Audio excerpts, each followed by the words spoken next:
Hi hello నమస్తే welcome to my YouTube channel drama of life. నా పేరు ఆశ. నాకు 17 సంవత్సరాలు. నేను కాలేజీ విద్యార్థిని. ప్రతిరోజు పనికి వెళ్ళే ముందు నా తల్లి నాకు చెప్పేది, తల్లి తలుపు గొల్లెం పెట్టుకో, ఎవరు వచ్చినా తలుపు తెరవద్దు. నేను రాత్రంతా ఒంటరిగా ఉండేదాన్ని. నా తల్లి పని చేయటానికి వెళ్ళేది. నా తల్లి నా ఒంటరితనం గురించి చాలా ఆందోళన చెందేది. ఆమె ఆందోళనతో నీ రూపురేఖలన్నీ బాగుంటాయి కానీ నీ రంగే కొంచెం నలుపుగా ఉంటుంది అనేది. నా తల్లి నన్ను చాలా ప్రేమించేది. మా ఇంట్లో నేను మరియు మా అమ్మ మాత్రమే ఉండేవాళ్ళం. మా నాన్న అమ్మని వదిలేశారు. కారణం ఒక ఆడపిల్ల పుట్టిందని. నా తండ్రి బాగా డబ్బున్న వ్యక్తి. ఆయనకు కొడుకు పుట్టాలని ఆశగా ఉండేది. కానీ ఎప్పుడైతే మా అమ్మ నాకు జన్మనిచ్చిందో ఆయన అమ్మను వదిలేశారు. మా అమ్మ నాన్న ప్రేమించి పెళ్లి చేసుకున్నారు. మా నాన్న అమ్మను ఎంతో ప్రేమించేవారు. కానీ నాయనమ్మ మరియు నాన్న కొడుకు పుట్టాలని కోరుకున్నారు. అమ్మకు టెస్టులు చేయించినప్పుడు తెలిసింది కొడుకు కాదు కూతురు పుట్టబోతుంది అని. ఇది తెలిసినప్పటి నుంచి అమ్మను తిట్టేవారు. ఒకవేళ నువ్వు అబార్షన్ చేయించుకోకపోతే నేను వేరే పెళ్లి చేసుకుంటాను అని నాన్న అమ్మకు వార్నింగ్ ఇచ్చారు. కానీ మా అమ్మ నన్ను చంపుకోలేకపోయింది. మా అమ్మ ఎవరి మాట వినలేదు. కానీ నేను పుట్టిన వెంటనే నా తండ్రి మమ్మల్ని ఆసుపత్రిలోనే వదిలిపెట్టి వెళ్ళిపోయారు. కనీసం ఆయన తిరిగి కూడా చూడలేదు. అమ్మ నన్ను తీసుకొని నాన్న ఇంటికి వెళ్ళింది, ఏమైనా దయ కలుగుతుందేమో అని. కానీ ఆయన కోపంగా ఇంట్లో నుంచి గెంటేశారు. మా అమ్మ తరపు వారు కూడా మమ్మల్ని ఇంట్లో ఉంచుకోలేదు. కారణం వాళ్ళు నన్ను దురదృష్ట జాతకురాలిగా భావించారు. నా మంచి చెడు అంతా అమ్మే చూసుకుంటూ ఉంది. ఇప్పటికీ నా చదువు కోసం ఆమె ఎంతో కష్టపడుతుంది. ఆమె రాత్రుళ్ళు పనికి పోయి ఉదయం ఇంటికి వచ్చేది. నేను ఆమెకు చాలాసార్లు చెప్పాను, అమ్మ ఇలా రాత్రుళ్ళు పని చేసి ఇంటికి వస్తుంటే నాకు మంచిగా అనిపించేది కాదు. మా అమ్మ తన మంచి చెడ్డల గురించి వదిలేసి పగలు రాత్రి కష్టపడటంలో నిమగ్నమైపోయింది. నేను చాలాసార్లు అమ్మతో చెప్పాను ఆ ఉద్యోగం వదిలేసేయని. కానీ తను మాత్రం ఎప్పుడు ఈ మాట చెప్పేది, ఈ ఉద్యోగంతోనే నేను ఇంటి ఖర్చులను మరియు నీ చదువు యొక్క ఖర్చులను భరిస్తున్నాను. ఈ మాట విని నేను మౌనంగా ఉండిపోయేదాన్ని. అమ్మ ఎప్పటిలాగే ఉద్యోగానికి వెళ్ళిపోయేది. ఈ విధంగా మా జీవితాలు గడిచిపోతున్నాయి. నేను బాగా చదువుకొని పెద్దయ్యాక ఉద్యోగం చేస్తూ అమ్మను బాగా చూసుకోవాలని, ఆమెకు ఆసరాగా ఉంటూ ఆమె బాధలను కష్టాలను తొలగించాలి అని ఆలోచించేదాన్ని. కానీ నా విధి మాత్రం ఇంకోలా ఉంది. ఒకరోజు నేను కళాశాల నుండి తిరిగి వస్తున్నప్పుడు ఒక కారు వచ్చి నాకు డాష్ ఇచ్చింది. దాంతో నా కాలి దగ్గర గాయమయ్యింది. నేను లేవటానికి కూడా చాలా ఇబ్బంది పడిపోయాను. ఆ నొప్పిని భరించలేక నాకు ఏడుపు వచ్చేసింది. నా పరిస్థితి చూసిన తర్వాత ఆ కారు యజమాని కారులో నుంచి కిందికి దిగి నా వైపు వింతగా చూడటం మొదలుపెట్టాడు. ఆపై అతడు మోకాళ్ళపై కూర్చొని నా కాళ్ళ మీద చెయ్యి వేసి, దెబ్బ తగిలిందా అని అడిగాడు. ఆ మాట విన్న తర్వాత నేను కళ్ళతో సైగ చేస్తూ మోకాలి వైపు చూపించాను. అప్పుడు అతను, పద నేను హాస్పిటల్కి తీసుకెళ్తాను అని చెప్పాడు. కానీ నేను వెంటనే వద్దు అని తిరస్కరించి నేను బాగానే ఉన్నానని చెప్పాను. ఆపై అతను, సరే పద నేను నిన్ను మీ ఇంట్లో వదిలేస్తాను అనటంతో నేను అతన్ని మళ్ళీ తిరస్కరించి, అవసరం లేదు నేనే స్వయంగా వెళ్తాను అని చెప్పాను. కానీ అతడు మాత్రం నేను చెప్పిన ఏ ఒక్క విషయం వినలేదు. బలవంతంగా నన్ను అతని కారులో కూర్చోపెట్టేశాడు. అతడు అడిగినప్పుడు నేను అతనికి మా ఇంటి దారిని చూపించాను. అతడు నన్ను నా ఇంటి ముందు వదిలేసి నా పేరు రాహుల్ అని చెప్పి అతడు తన నెంబర్ని నాకిచ్చి, ఒకవేళ నీకేదైనా కావాలనుకుంటే ఈ నెంబర్కి కాల్ చేయని చెప్పాడు. నాకు అతని వ్యక్తిత్వం అస్సలు నచ్చలేదు. నేను కారు నుండి బయటకు వచ్చిన వెంటనే అతనిచ్చిన కార్డును నేను విసిరేసి కుంటుకుంటూ ఇంట్లోకి వెళ్ళిపోయాను. నేను ఇంటికి చేరుకున్నప్పుడు మా అమ్మ నా కోసం ఎదురు చూస్తూ కనిపించింది. అయితే అమ్మ నా గాయాన్ని చూసి చాలా భయపడిపోయి, ఇదెలా జరిగింది అని అడిగింది. కానీ నేను అమ్మతో ఏమీ చెప్పలేదు. వచ్చేటప్పుడు దారిలో రాయి తగిలి కింద పడటంతో మోకాలికి దెబ్బ తగిలింది అని మాత్రమే చెప్పాను. నా మాట విన్న తర్వాత అమ్మ చాలా కంగారు పడిపోయి వెంటనే నా మోకాలికి కట్టుకట్టింది. తల్లి చూసుకొని జాగ్రత్తగా నడువు అని చెప్పింది. అమ్మ మాట విని నేను మౌనంగా ఉండిపోయాను. ఇప్పుడు నేను మా అమ్మకు నిజం చెప్పలేను. ఇలాగే మరుసటి రోజు కూడా గడిచిపోయింది. మరుసటి రోజు రాహుల్ మళ్ళీ కనిపించాడు. బహుశా అతడు ఎవరినైనా తీసుకొని వెళ్ళటానికి వచ్చి ఉంటాడు అనుకున్నాను. అతని చెల్లెల్ని లేదా ఎవరైనా తెలిసిన వారు కాలేజీలో చదువుతూ ఉండవచ్చు అనుకొని నేను అతన్ని విస్మరించి నా మార్గంలో నేను నడవటం మొదలుపెట్టాను. కొన్ని రోజులు ఇలాగే గడిచిపోయాయి. నేను అతన్ని ప్రతిరోజు కాలేజ్ బయట నిలబడి ఉండటం చూశాను. ఒకరోజు అతడు నా ముందుకు వచ్చి నిలబడ్డాడు. ఆపై బలవంతంగా నా చెయ్యిని పట్టుకొని నన్ను తన కారులోకి ఎక్కించాడు. అతని నుంచి నా చేతులను విడిపించుకోవటానికి ప్రయత్నం చేస్తూ, నేను కోపంగా, ఇలా చేయటం పద్ధతి కాదు, నీకు అమ్మాయిలతో మాట్లాడే పద్ధతి తెలుసా, నువ్వు నా చెయ్యిని అలా ఎలా పట్టుకుంటావు అని అరుస్తున్నాను. కానీ నా మాటలు అతనిపై ఎటువంటి ప్రభావం చూపలేదు. అప్పుడతను, నువ్వు చాలా అందంగా ఉన్నావు, నువ్వు నాకు బాగా నచ్చావు, కాబట్టి నేను నీతో ఒక రాత్రి గడపాలనుకుంటున్నాను అన్నాడు. ఇది విన్న తర్వాత ఎవరైనా నా చెవుల్లో సీసాన్ని పోసినట్టుగా నాకు అనిపించటం మొదలయ్యింది. నేను కంగారు పడిపోయి ఆశ్చర్యకరమైన కళ్ళతో అతని వైపు చూస్తూ, నీకేమైనా పిచ్చి పట్టిందా, నువ్వేం వాగుతున్నావో తెలుస్తుందా? నా మాట విన్న తర్వాత అతను చాలా ధైర్యంగా సమాధానం చెప్పాడు. నాకేం పిచ్చి పట్టలేదు, నేను నీపై మనసు పడ్డాను ఆశ అని చెప్పాడు. అతడికి నా పేరు కూడా తెలుసు. నేను అతడి వాగుడు విని ఇలా చెప్పాను, ముందు నీ వాగుడు ఆపు, పక్కకు జరుగు, నన్ను వెళ్ళనివ్వు అని నేను అరుస్తూనే ఉన్నాను. అతడు మాత్రం కార్ని లాక్ చేసేశాడు. అతడి చేష్టల్ని చూసి, నువ్వు ఇదంతా ఎందుకు చేస్తున్నావు, ప్లీజ్ నన్ను వెళ్ళనివ్వు. కానీ అతడు మాత్రం నా చేతిని చాలా గట్టిగా పట్టుకొని నాతో ఇలా చెప్పాడు, డార్లింగ్, నిన్నంత త్వరగా ఎలా వెళ్ళనిస్తాను అని ఇలా చెప్పి అతడు బండిని స్టార్ట్ చేసి రోడ్డుపైకి వెళ్ళటం ప్రారంభించాడు. అతడు నన్ను ఎవ్వరూ లేని ఒక ఏకాంత ప్రదేశానికి తీసుకొని వచ్చాడు. అక్కడ ఒక పెద్ద బంగ్లా ఉంది. కానీ ఆ బంగ్లా చూస్తే ఒక విషయం అర్థమవుతుంది, చాలా రోజుల నుంచి ఎవ్వరు కూడా అక్కడికి రాలేదు అని. ఆ బంగ్లా ఎంత పెద్దగైతే ఉందో అంతే భయపెడుతూ ఉంది. ఇదంతా చూసి నాకు చాలా భయమేసింది. నేను వెంటనే అతన్ని ప్రాధేయపడుతూ, ప్లీజ్ నన్ను వెళ్ళనివ్వు, నాకు తెలిసి నేను నీకెటువంటి హాని తలపెట్టలేదు, ఈ రోజు తర్వాత ఇంకెప్పుడు నీ కళ్ళ ముందు కూడా రాను అని ఏడుస్తూ ప్రాధేయపడుతూ అడుగుతున్నాను. అయినా అతనికి అవేవి కనపడటం లేదు. అతడు నన్ను తన బెడ్రూంలోకి తీసుకొని వెళ్ళాడు. ఆపై బెడ్రూమ్ తలుపులను మూసేసి నన్ను బలంగా పరుపుపైకి నెట్టాడు. ఆ తర్వాత అతడు ముందుకు కదిలి నా ముఖాన్ని అతని చేతుల్లోకి తీసుకొని, నువ్వు ఎంత అందంగా ఉన్నావు అని చెప్పాడు. ఆ సమయంలో నాకు అతన్ని చూస్తే చాలా భయమేసింది. అతని ఈ పెద్ద బంగ్లాలో నేనొక్కదాన్నే ఉన్నాను. అప్పుడు నేను అతనితో ఇలా చెప్పాను, చూడు, ఇలా చెయ్యొద్దు, నాకు నా మీద మరియు నీ మీద అసహ్యం వేస్తుంది, నా నుంచి దూరంగా ఉండు. నా మాట విని అతడు చాలా ధైర్యంగా ఇలా చెప్పాడు, నేను నీ నుంచి దూరంగా ఉండలేను, నేను చాలా రోజుల నుంచి నీ కోసం వెయిట్ చేస్తూ ఉన్నాను, నీకు ఇప్పటికీ కూడా అర్థం కాలేదా, రోజు నిన్ను చూడటానికే నేను కాలేజీకి వస్తున్నాను. నేను అతడికి అర్థమయ్యేటట్టుగా చెప్పటానికి చాలా ప్రయత్నించాను. కానీ అతడు నా ఒక్క మాటను కూడా వినటానికి సిద్ధంగా లేడు. అతడు లైట్ ఆఫ్ చేసి దగ్గరికి రావటం మొదలుపెట్టాడు. అప్పుడే నేను భయపడిపోయి, ఒకవేళ నువ్వు ఇదంతా చెయ్యాలి అని అనుకుంటే ప్లీజ్ దయచేసి నన్ను పెళ్లి చేసుకో, నన్ను నేను అసహించుకునే పరిస్థితి తీసుకురావద్దు, నేను ఇలాంటి పాపం చెయ్యలేను, మా అమ్మకి ఈ విషయం తెలిస్తే తను బ్రతకదు, చనిపోతుంది, మా అమ్మకు మిగిలిన చివరి ఆశ నేనే. నా మాట విన్న తర్వాత అతని కళ్ళల్లో మెరుపు కనిపించింది. అప్పుడు అతడు ఏదో ఆలోచిస్తూ, అయితే ఓకే డార్లింగ్, నీకు నచ్చినట్టే చేద్దాం, మనకు పెళ్ళయ్యాకే ఇవన్నీ చేద్దామని చెప్పాడు. అతడి మాట విని నాకు లోపల కొంత శాంతి కలిగింది. నేను అతనితో మళ్ళీ ఇలా చెప్పాను, నువ్విప్పుడే నన్ను మా ఇంటి దగ్గర వదిలేసేయ్, మనిద్దరం రేపు పెళ్లి చేసుకుందాం. కానీ అతడు నేను అనుకున్న దానికంటే చాలా తెలివైనవాడు. అప్పుడు అతడు, లేదు, మనం ఇప్పుడే పెళ్లి చేసుకుందాం, నేను నిన్నంత సులువుగా వెళ్ళనివ్వను, ఈ రోజు అతి కష్టం మీద నువ్వు నాకు దొరికావు.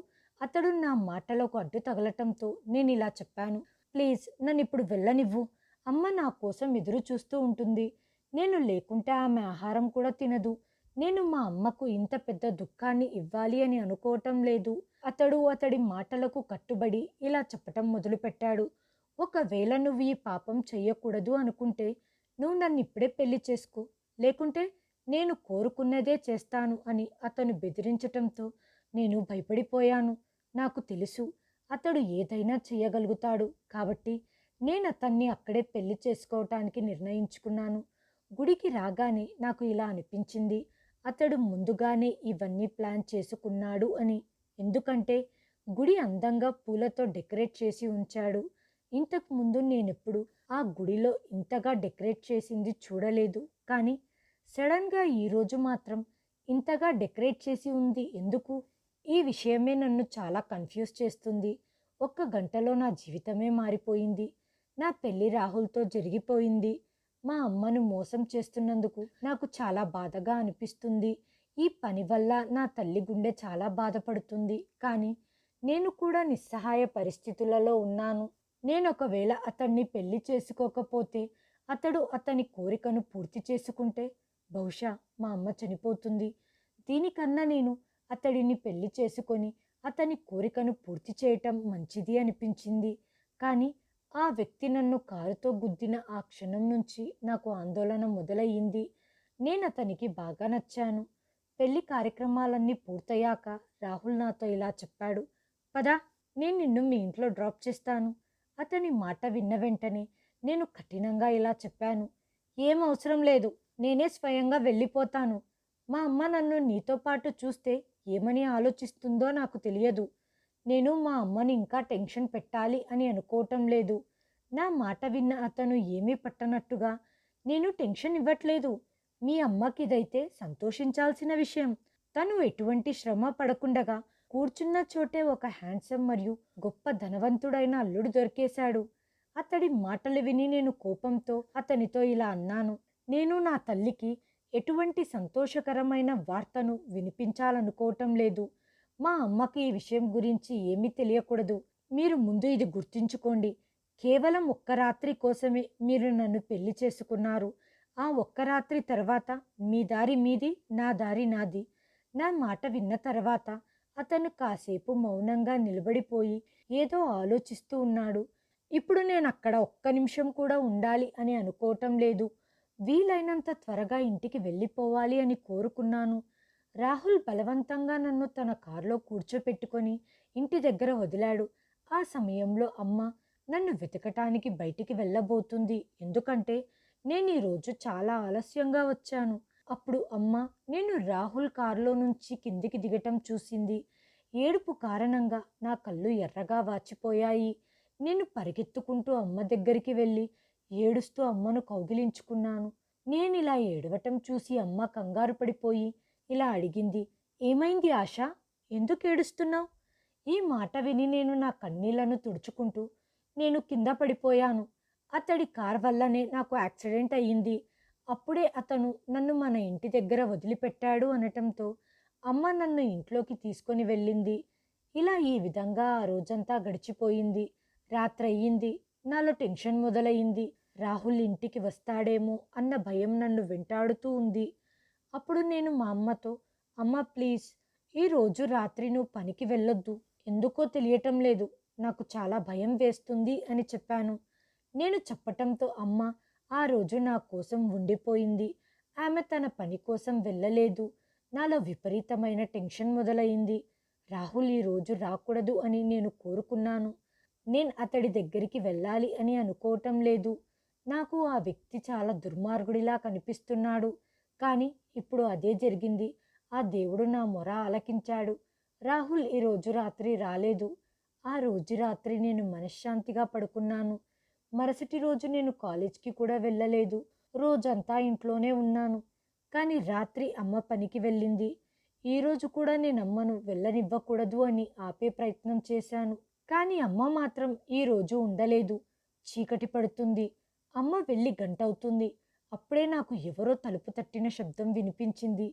నేను విపరీతమైన భయంతో వణికిపోతున్నాను. నా చావు నా దగ్గరికి వస్తున్నట్టుగా అనిపించింది. ఆ వ్యక్తి నాకు యముడు కంటే తక్కువేం కాదు. నేను భయపడుతూనే తలుపు తెరిచాను. నా ఎదురుగా నిలబడిన ఆ వ్యక్తిని చూసి నా ఒంట్లో వణుకు పుట్టింది. అతడు ఈరోజు రాత్రి కూడా రాడేమో అని నాకు అనిపించింది. కానీ అతను ఎందుకు వచ్చాడు? అతన్ని చూసి నేను మళ్ళీ తలుపు మూసేయటం మొదలుపెట్టాను. కానీ అతడు బలంగా తలుపును తెరిచి ఇంట్లోకి వచ్చేశాడు. నేను భయంతో అడుగులు వెనక్కి వేస్తూ వెళ్ళి తలుపుకు తాకి నిలబడిపోయాను. అంతగా భయపడుతున్న నన్ను చూసి రాహుల్ ఇలా చెప్పాడు, ఏంటి ఈరోజు కాలేజ్కి కూడా రాలేదు? అక్కడ నేను నీ కోసం ఎదురు చూస్తూ ఉన్నాను. అతని మాట విని నాకు కోపం వచ్చింది. నోరు మూసుకొని ఇక్కడి నుండి వెళ్ళు. నీ వాగుడు తగ్గిస్తే బాగుంటుంది. నా కోపాన్ని చూసి అతడు నవ్వుతూ, లేదు డార్లింగ్, ఈ రోజైతే అస్సలు కాదు. ఈ రోజు నేను నా భార్యతో గడపటానికి వచ్చాను. రాహుల్ మాటలు విని నాకు చాలా ఏడుపు వచ్చింది. కానీ నా కన్నీళ్లను కంట్రోల్ చేసుకున్నాను. అప్పుడు అతడు నా చెయ్యి పట్టుకొని ఇలా చెప్పాడు, పద, నీ భర్త దగ్గరికి రావటానికి భయం ఎందుకు? ఆ రోజు రాత్రి మా మధ్య భార్యాభర్తల సంబంధం ఏర్పడింది. అతడు ఉదయం వరకు ఇక్కడే ఉన్నాడు. అమ్మ వచ్చే ముందే వెళ్ళిపోయాడు. అతడు వెళ్ళిపోయాక నేను చాలాసేపటి వరకు ఏడుస్తూనే ఉన్నాను. నేను మా అమ్మ కళ్ళల్లోకి చూస్తూ మాట్లాడే ధైర్యం కూడా చెయ్యలేకపోయాను. అందుకే అమ్మ వచ్చాక కూడా నేను పడుకొని ఉన్నట్టే నాటకమాడాను. ఇలాగే 3 రోజులు గడిచిపోయాయి. 3 రోజుల నుంచి నేను కాలేజ్కి వెళ్ళలేదు. నేను కాలేజ్కి ఎందుకు వెళ్ళటం లేదు అని అమ్మ అడిగింది. నేను ఏదో ఒక సాకులు చెప్పి తప్పించుకునేదాన్ని. కానీ ఈరోజు నేను ఉదయం లేచిన వెంటనే కాలేజ్కి వెళ్ళిపోయాను. అంతా నార్మల్గానే ఉన్నట్టు బిహేవ్ చేస్తున్నాను. కానీ లోపల మాత్రం నేను చాలా బాధపడుతున్నాను. అమ్మను తీసుకొని ఈ ప్రపంచాన్ని వదిలి దూరంగా వెళ్ళిపోవాలి అనిపించింది. ఎందుకంటే ఈ ప్రపంచంలో మా లాంటి అమాయకులు ఉండటం కోసం సరైనది కాదు. ఈరోజు రాహుల్ కాలేజ్కి రాలేదు. దాంతో అతని పీడ విరగడయింది అని నాకు అనిపించింది. కానీ అలా జరగలేదు. అతడు ఆ రోజు రాత్రి మళ్ళీ అమ్మ పనికి వెళ్ళగానే ఇంటికి వచ్చాడు. అప్పుడు నేను అతనితో, మన పెళ్ళి కేవలం ఒక్క రాత్రి కోసం మాత్రమే జరిగింది. ఇప్పుడు నాకు విడాకులు కావాలి అన్నాను. అప్పుడతడు నన్ను గట్టిగా ఒక చెంపదెబ్బ కొట్టాడు. అతడి చెయ్యి ఎంత రఫ్గా ఉందంటే అతడు కొట్టిన ఒక చెంపదెబ్బతో నాకు తల తిరిగిపోయింది. నేనెప్పటి వరకైతే నిన్ను కావాలని అనుకుంటున్నానో నువ్వు అప్పటి వరకు నాతోనే ఉండాలి. ఎప్పుడైతే నా మనసు నిండిపోతుందో అప్పుడు నేనే స్వయంగా నిన్ను వదిలి పెడతాను అన్నాడు. అతడి మాట విని నేను కంగారు పడిపోయాను. నాకు ఏడుపొస్తుంది. అప్పుడు నేను ఏడుస్తూ, ఇప్పుడు నువ్వేం చేస్తున్నావు? ఆ రోజు నువ్వే చెప్పావు కదా, కేవలం నీతో ఒక్క రాత్రి మాత్రమే గడపాలి అని. ఇప్పుడు ఇదంతా ఏంటి? ప్లీజ్ దయచేసి నన్ను వదిలేయ్. ఇప్పుడు ఇవన్నీ భరించటానికి నేను సిద్ధంగా లేను అని నిరాకరించినా కానీ రాహుల్ నా మాట వినలేదు. ఈరోజు కూడా అతడు అమ్మ వచ్చే ముందే వెళ్ళిపోయాడు. 3 నెలల వరకు ఇదే జరుగుతూ వచ్చింది. సడన్గా రాహుల్ అదృశ్యమయ్యాడు. అతడు నాకు కాలేజ్ బయట కనిపించలేదు. లేదా రాత్రి ఇంటికి కూడా రాలేదు. ఎందుకో తెలియటం లేదు. కానీ అతను రాకపోవటంతో నేను ఎటువంటి టెన్షన్ లేకుండా ఉన్నాను. ఈ 3 నెలల్లో నేను ప్రెగ్నెంట్ని కూడా అయిపోయాను. నాకు మాటి మాటికి వాంతులయ్యేవి. నా మనసు ఎప్పుడు దుఃఖంతో నిండిపోయి ఉండేది. మా అమ్మ నా జీవితాన్ని వీలైనంత గొప్పగా ఉంచాలి అని ఇప్పుడు ఉదయం కూడా పనికి వెళ్ళటం మొదలుపెట్టింది. ఇంత పని చేస్తున్న మా అమ్మని చూస్తే నాకు చాలా బాధేసేది. మా అమ్మ కోసం నేనేమి చేయలేకపోతున్నాను అని నాలో నేను మదనపడేదాన్ని. నేను చేసే ఈ చర్యల గురించి అమ్మకు తెలిసినప్పుడు ఏమవుతుందో తెలియటం లేదు. ఈ 3 నెలల్లో ఒక్కరోజు కూడా నేను డాక్టర్ దగ్గర చెక్ చేయించుకోవటానికి వెళ్ళలేదు. నాకేమి చేయాలో అర్థం కావటం లేదు. అలా అని నేను డాక్టర్ దగ్గరికి వెళ్ళలేను. ఎందుకంటే నాది ఇంకా చిన్న వయసు కాబట్టి డాక్టర్ నన్ను ప్రశ్నలు అడిగితే నేనేమని సమాధానం ఇస్తాను? అందుకే డాక్టర్ దగ్గరికి వెళ్ళలేదు. అకస్మాత్తుగా అమ్మకు నా మీద అనుమానం మొదలైనట్టుంది. అమ్మ నన్ను ఎప్పుడు ఈ ప్రశ్న అడిగేది, తల్లి ఆశ, నువ్వైతే బాగానే ఉన్నావా? నువ్వు అనారోగ్యంగా ఉన్నట్టు నాకెందుకు అనిపిస్తుంది? నేను భయపడిపోయి ఇలా చెప్పేదాన్ని, లేదమ్మా, నేను బాగానే ఉన్నాను. బహుశా ఈ చదువుల కారణంగా నా ముఖం వాడిపోయింది. నా జీవితంలో వచ్చిన ఈ పెద్ద మార్పు అమ్మకు ఎక్కడ తెలుస్తుందో అని నేను భయపడిపోయేదాన్ని. కానీ నేను దాచిపెట్టాలనుకున్న ఆ రహస్యం ఇప్పుడు మా అమ్మ ముందుకు వచ్చేసింది. ఒకరోజు రాత్రి అమ్మ నా దగ్గరికి వచ్చి కూర్చొని నన్ను అడగటం మొదలుపెట్టింది. ఆశ, నాకెందుకో రోజురోజుకు నీ కడుపు పెరుగుతున్నట్టుగా కనిపిస్తుందో నాకు తెలియటం లేదు. నువ్వు నా ముద్దుల కూతురివి కదా, ఏం జరిగిందో చెప్పు అంది. అమ్మ అడిగిన ఈ ప్రశ్న విని నేను భయపడిపోయాను. భయపడుతున్న నన్ను చూసి అమ్మ అర్థం చేసుకుంది. ఆ తర్వాత నేను కూడా అమ్మ దగ్గర ఏ విషయం దాచలేదు. అమ్మకు ప్రతి విషయం చెప్పేశాను. నా మాట విని అమ్మ ఏడవటం మొదలుపెట్టింది. అమ్మ తన గదిలోకి వెళ్ళి తలుపుకు గడియ పెట్టుకుంది. అమ్మ నుంచి ఇటువంటి రియాక్షన్ వస్తుంది అని నేను అనుకోలేదు. అప్పుడు నేను ఏడుస్తూ అమ్మ గది బయట కూర్చొని అమ్మను పిలుస్తూ ఉన్నాను. కానీ అమ్మ నాకొక్కసారి కూడా సమాధానం ఇవ్వలేదు. ఎందుకంటే అమ్మ లోపల స్పృహ తప్పి పడిపోయింది. స్పృహ తప్పి పడిపోయిన అమ్మని చూసి నేను కంగారు పడిపోయాను. మా ఇంటి పక్కన ఉన్న ఆదిత్యాని పిలిచాను. ఆదిత్య తలుపును విరగ్గొట్టి లోపలికి వెళ్ళి చూడగా అమ్మ స్పృహ తప్పి పడిపోయింది. నేను కంగారు పడిపోయాను. నా తల్లిని జాగ్రత్తగా చూసుకునే పరిస్థితులలో కూడా నేను లేను. ఆదిత్య డాక్టర్ని పిలిచాడు. డాక్టర్ వచ్చి అమ్మని చెకప్ చేసి అమ్మకు అనవసరమైనటువంటి టెన్షన్స్ ఇవ్వద్దు అని చెప్పాడు. ఇప్పుడు నేను మా అమ్మకు అతిపెద్ద టెన్షన్గా మారిపోయాను. కొంతసేపటి తర్వాత అమ్మకు స్పృహ వచ్చింది. నేను అమ్మ దగ్గరికి వెళ్ళి కూర్చున్నాను. అమ్మ తను ఉన్న చోట నుంచి లేచి అకస్మాత్తుగా నా ముఖం మీద ఒక దెబ్బ కొట్టి, ఆశా, నువ్వేం చేశావు? నా గురించి అస్సలు ఆలోచించలేదా? నేను మీ నాన్న మాట విని నిన్ను కడుపులోనే ఉన్నప్పుడు చంపేసి ఉంటే నీకు కొంచెం కూడా సిగ్గులేదు. నేను నిన్ను ఎలా పెంచాను? మీ అమ్మ నీ కోసం ఇంతగా కష్టపడుతుంది. ఎవ్వరి చెడ్డ చూపు నీపై పడకూడదని నిన్నెప్పుడు ఈ ప్రపంచం నుంచి కాపాడుకుంటూ వచ్చాను. ఈ రోజు నువ్వు నా పేరును పాడు చేశావు. ఇప్పుడు అందరూ నా పెంపకంపై వేలెత్తి చూపుతారు. సిగ్గులేని దానా, ఇవన్నీ చేసే ముందే నువ్వు చనిపోవాల్సింది. అమ్మ నోటి నుంచి అటువంటి మాటలు విని నేను షాక్ అయ్యాను. ఇదంతా ఎలా జరిగింది అని అమ్మ ఒక్కసారైనా నన్ను అడుగుతుంది అనుకున్నాను. కానీ అమ్మ మాత్రం తన నిర్ణయాన్ని వినిపించేసింది. నేను ఏడుస్తూ అమ్మతో, అమ్మా, అలా చెయ్యొద్దు. నేనెక్కడికి వెళ్ళను? ఈ ప్రపంచంలో నాకు నువ్వు తప్ప ఇంకెవ్వరూ లేరు. నా ఏడుపును చూసి అమ్మ కొంచెం కూడా నాపై దయ చూపలేదు. అప్పుడు నేను అమ్మకు అర్థమయ్యేటట్టు వివరిస్తూ, అమ్మా, ఇందులో నా తప్పు లేదు. ఆ అబ్బాయి నన్ను కేవలం ఒక్కరోజు రాత్రి కోసం మాత్రమే నాతో గడపాలి అనుకున్నాడు. కానీ నేను అతనితో నన్ను పెళ్లి చేసుకో అని చెప్పాను. నీ దృష్టిలో నన్ను దిగజారనివ్వొద్దు. మాకు పెళ్ళయింది. నేను ఏ తప్పు చేయలేదు. కానీ ఆ అబ్బాయి 3 నెలల నుంచి నాతో టచ్లో లేడు. మా ఇద్దరి మధ్య ఎటువంటి మాటలు జరగలేదు. నేను ఇప్పుడేం చెయ్యాలి? ఈ ప్రపంచంలో నాకు నువ్వు తప్ప ఇంకెవ్వరూ లేరు. నా మాట విన్న అమ్మ, సరే, నేను ఒప్పుకుంటున్నాను. నువ్వు ఏదైతే చెప్పావో అదంతా నిజమే అని. కానీ నేను మాత్రం ఈ దురదృష్టవంతుడైన పిల్లవాణ్ణి ఈ లోకంలోకి రానివ్వను. నీ పాపాలను ఇక్కడే కడిగేసేయ్. అమ్మ చెప్పిన ఈ మాట విని నేను బాధతో తల్లడిల్లిపోయాను. అమ్మా, అలా చెయ్యొద్దు. కడుపులో ఉంది కేవలం అతడి పిల్లవాడు మాత్రమే కాదు, నా పిల్లవాడు కూడా. నేను ఈ పిల్లవాడిని ఈ ప్రపంచంలోకి తీసుకొని రావాలి అనుకుంటున్నాను. నా నోటి నుంచి వచ్చిన ఈ మాటలు విని అమ్మ కోపంతో, నీ వాగుడు ఆపి నాతో పాటు హాస్పిటల్కి రా. నేను 1,00,000 చెప్పినా అమ్మ నా ఒక్క మాట వినలేదు. అమ్మ తనతో పాటు నన్ను హాస్పిటల్కి తీసుకొని వచ్చింది. ఆ హాస్పిటల్ ఈ నగరంలోనే అన్నిటికన్నా చాలా పెద్ద హాస్పిటల్. నాకక్కడ అబార్షన్ చేయించేంత డబ్బులు అమ్మ దగ్గర లేవు అని నాకు తెలుసు. కానీ ఆమె నన్ను ఇక్కడికి తీసుకొని వచ్చింది. అమ్మ నన్ను డాక్టర్ క్యాబిన్లోకి తీసుకొని వెళ్ళింది. అక్కడ ఉన్న డాక్టర్ని చూసి నేను కంగారు పడిపోయాను. ఎందుకంటే అక్కడ ఉన్నది మరెవరో కాదు, రాహుల్. అతడు డాక్టర్ బట్టలు వేసుకొని డాక్టర్ క్యాబిన్లో కూర్చొని ఉన్నాడు. అతన్ని చూసి నేను కంగారు పడిపోయాను. రాహుల్, ఏంటి అతను డాక్టరా? కానీ అతను నాతో ఎందుకంత దురుసుగా ప్రవర్తించాడు? నేను అతనికి ఏం హాని చేశాను?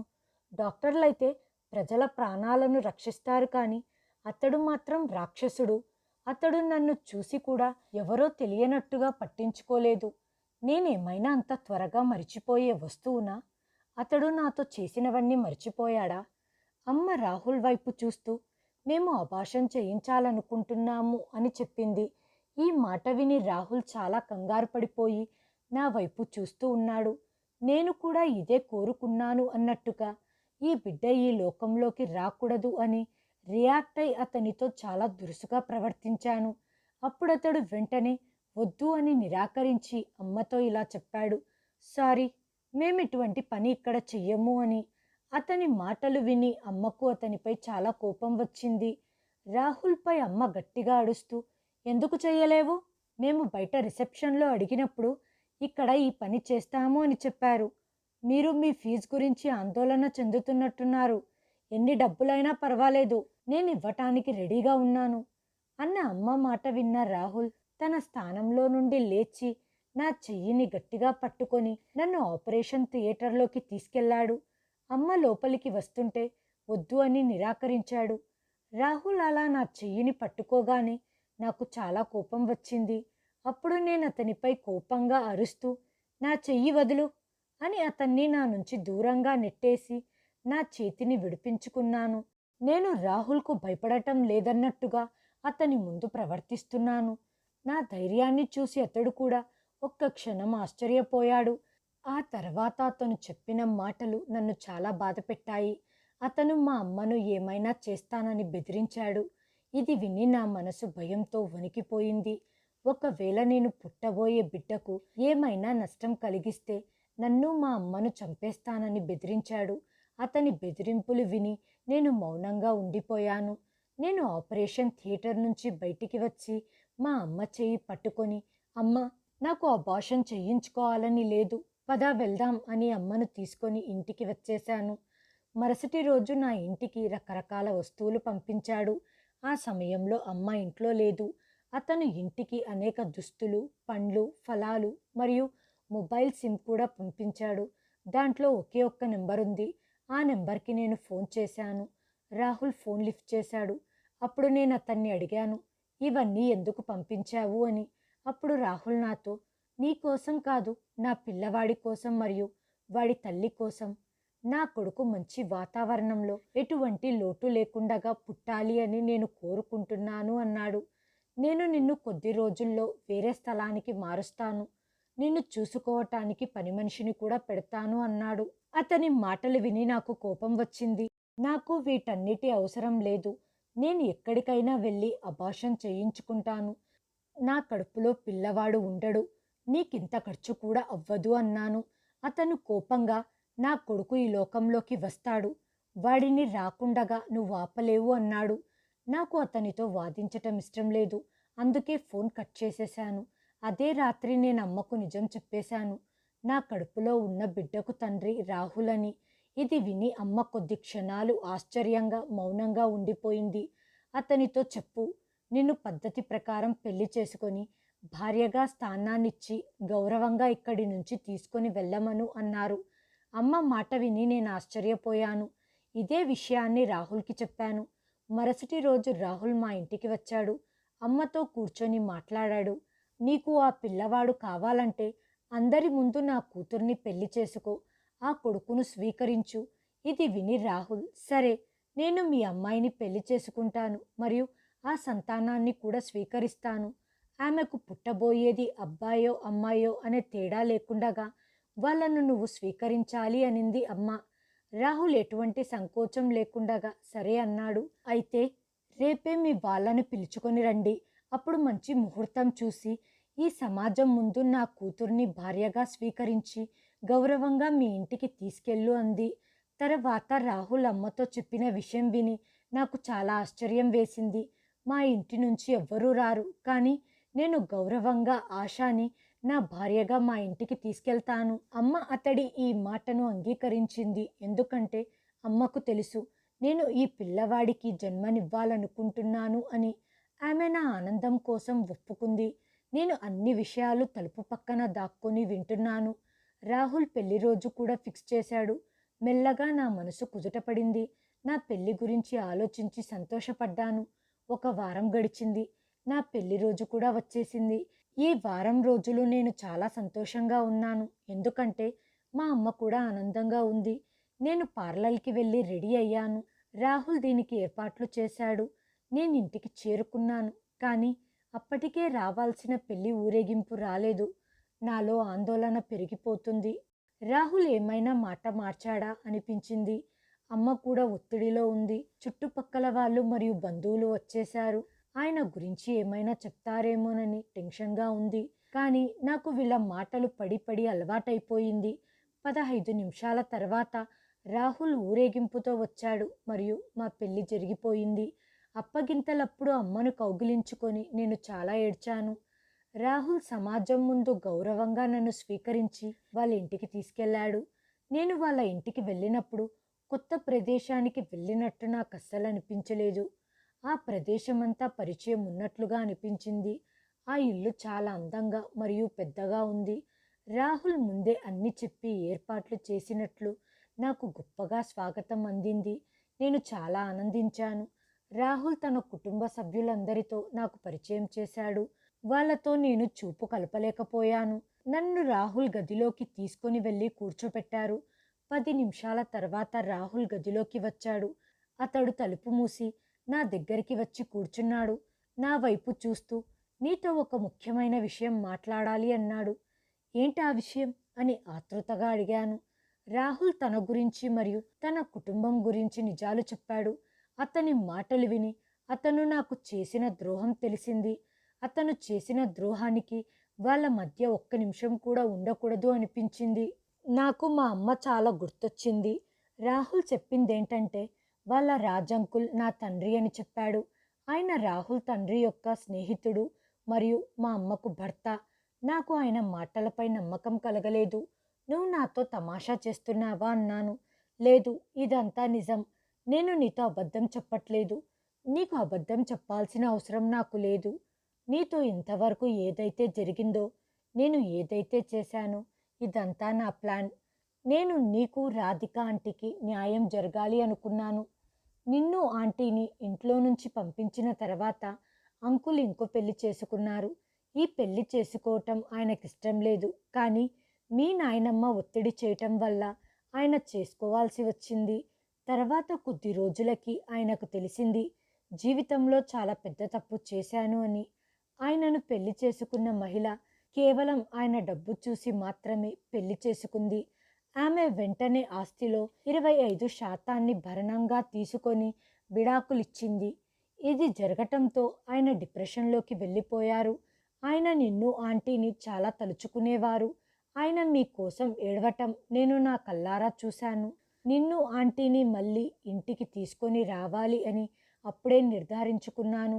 రాహుల్ మాట విని నాకు నా తండ్రి పైన దయ రావాల్సింది బదులు కోపం వచ్చింది. నేను గట్టిగా అరుస్తూ రాహుల్తో, షటప్ రాహుల్, ఇక ఆపండి. నేను మా అమ్మ ఆయన వల్ల చాలా ఇబ్బందులు పడ్డాం. నువ్వు ఏదైతే చేశావో ఆయన కోసం చేశావు అంటున్నావు. ఈ మాట నన్ను ఎంత బాధిస్తుందో మీకు తెలియదా? ఇవన్నీ వింటే మా అమ్మ చచ్చిపోతుంది. ఇవన్నీ జరగాక కూడా నేను ఆయనని క్షమించాలా? ఆయన వల్ల నేను అనాథగా జీవితాన్ని జీవించాను. ఆయనను నేను కలలో కూడా క్షమించలేను. ఈ మాట చెప్పి నేను మా ఇంటికి వెళ్తాను అని మంచం మీద నుంచి దిగబోతుండగా రాహుల్ నా చెయ్యి పట్టుకున్నాడు. నువ్వు ఎక్కడికి వెళ్ళాల్సిన అవసరం లేదు. ఇది నీ ఇల్లు. అంకుల్ తన ఆస్తినంతా నీ పేరు మీద రాసేశారు. వీటన్నిటిపైన నీకు మరియు మీ అమ్మకి అధికారం ఉంది. నీ హక్కును నువ్వు వదులుకోవద్దు. ఆయన మాట విని నేను కోపంగా, నాకు ఏ హక్కులు వద్దు. ఇంతకాలం అనాథ జీవితాన్ని జీవించి ఇప్పుడు నా హక్కులు తీసుకోమంటావా? నన్ను మా అమ్మను ఇంట్లో నుంచి గెంటేసినప్పుడు మా నాన్న ఎక్కడున్నారు? అప్పుడు ఆయనకేం గుర్తుకు రాలేదా? అంటూ రాహుల్ కాలర్ని పట్టుకొని నేను గట్టిగా అరుస్తూ ఉన్నాను. అప్పుడే నా కడుపులో చాలా నొప్పిగా అనిపించింది.